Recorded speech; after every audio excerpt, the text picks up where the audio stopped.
And now an update tonight on an Indianapolis program connecting unhoused Hoosiers with shelter. The first phase of what's called the Streets to Home Indy saw encampments all across the city close. Now it's moving into phase 2. Ella Rhodes explains what it means for people living on city streets.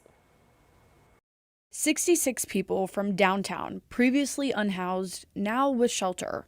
Director for Office of Public Health and Safety, Andrew Merkley, says it's time for the next steps in Streets to Home Indy Phase 1. Bringing downtown spaces back to life. So, being able to make spaces where our unsheltered neighbors may have been sleeping or camping accessible to Indianapolis residents again. Places like the Indianapolis Central Library, a notice for permanent camp closure, prohibiting people from camping and storing property at the library. This is no different than if we were closing a camp, say the camp on Leonard Street or the Black Mountain site. 16 to 19 locations downtown, including the library, where unhoused people tend to hang out, will close and have up signs like these. If needed, Merkley says cleanup crews will come in. We are not closing these areas to pedestrians and others from simply using those spaces. Since August, the program housed 114 people with a 98% retention rate. From engagement to housing, you're looking at 4 to 6 weeks.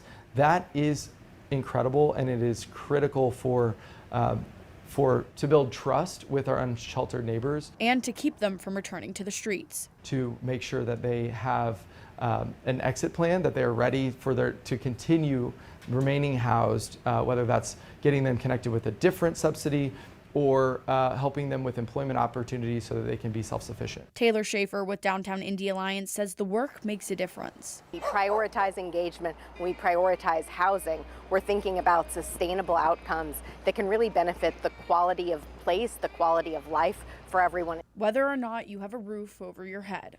In Indianapolis, Ella Rhodes, 13 News.